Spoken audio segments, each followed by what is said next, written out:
All right, welcome to Talk Tickers. This is where we tear apart the earnings calls that are really moving the markets. Today, we are digging deep into National Fuel Gas, ticker NFG. And let me tell you, their latest report is a real head-scratcher. Profits are way up, but the stock took a hit.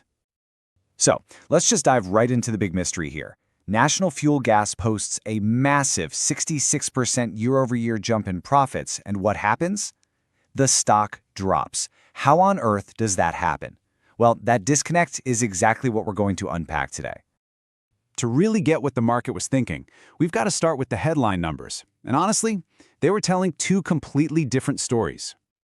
Okay, and this is really the tale of two numbers, right?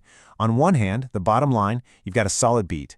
Earnings per share came in at $1.64, which absolutely crushed the consensus estimate of $1.53. But then you look at the top line, the revenue, and it's a pretty big miss. $531 million versus the almost $600 million analysts were hoping for. And the market? Well, it hates a revenue miss. It sees it as a potential sign that demand is weakening, no matter how much money you made in the quarter. And boom, there you have it. That was the market's immediate reaction. The stock dropped 1.73% on some pretty heavy trading volume. For Wall Street, the story was simple.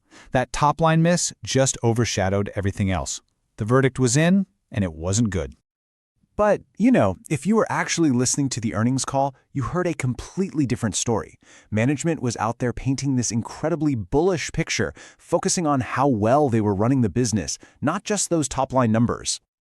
I mean, the CEO, Dave Bauer, he kicks things off with this exact quote. He's calling it an excellent quarter and saying their momentum is building. That is a total disconnect from the stock chart we just looked at. So what were they seeing that the market was missing? Okay, so this is where it gets really interesting. This wasn't just luck or higher prices, this was about pure execution. Their production arm, Seneca, hit a new record. And at the same time, they slashed their operating costs thanks to these super efficient new Gen 3 wells. And to top it all off, they continued their incredible streak of rewarding shareholders, raising the dividend for the 55th year in a row. That's just amazing. Now this is what really paints the picture for the bull case. Management laid out their early look at fiscal 2026, and it shows just how much their earnings could explode with higher natural gas prices. Just look at that bottom row. If gas goes from $4 to $5, their earnings per share guidance jumps from around $8.25 to $10. That is a huge amount of operating leverage and potential upside that the market just seemed to completely shrug off. And they're not just sitting back and waiting for prices to go up either. Nope. They are actively building out their future right now. They've got two big pipeline projects in the works, Tioga and Shippingport, that are on track to add over $30 million in new high-margin revenue every single year. All right, so let's recap. We've got record production, they're getting more efficient, there's massive earnings leverage, and new projects are on the way. Which, of course, brings us right back to our main question. Why on earth did the stock fall? To figure that out, you have to listen to what the analysts on the call were actually asking about. So what was it? What was the source of this disconnect? Well, in a word, cash. It really all boiled down to how the company was planning to use its money. The questions from Wall Street really tell you everything you need to know. They weren't asking about the record production. They were laser-focused on cash. And the number one concern, right out of the gate, was about the decision to hit pause on the company's share buyback program. That sent a very specific and maybe worrying signal to the market.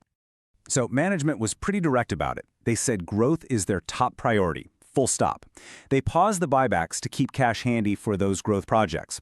Now, that's logical, but it can make investors a little twitchy.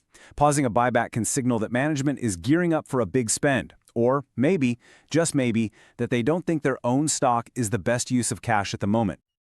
Okay, so let's tie all this together. This is the next call, our take on what this all means for National Fuel Gas moving forward. Look, our thesis here is pretty simple. The market is driving while staring directly into the rearview mirror. It's become completely fixated on one single backward-looking number, that Q3 revenue miss. And by doing that, it is completely ignoring the wide-open road that's right there in the windshield. It's missing the durable, forward-looking growth drivers, that improving capital efficiency, the massive earnings leverage we talked about, and a clear pipeline of projects that are going to generate new revenue. And it's because of this disconnect, this focus on short-term noise over the long-term story, that we think the market's got it wrong. We are assigning National Fuel Gas an outperform rating. So what's the trade idea here? Let's break it down. The thesis is simple. The market is mispricing the company's durable growth because it's distracted by short-term revenue noise. So for us, the action is to initiate a long position in NFG stock. Now, what are we watching for? 3 key catalysts. First, the formal 2026 guidance they'll release with Q4 earnings. Second, the official start of construction on those new pipeline projects. And third, of course, any favorable move in natural gas prices, which would just be pure rocket fuel for this stock. And as always, just a quick reminder, this is not financial advice. All of this content is for informational purposes only. Thanks for joining us on Talk Tickers.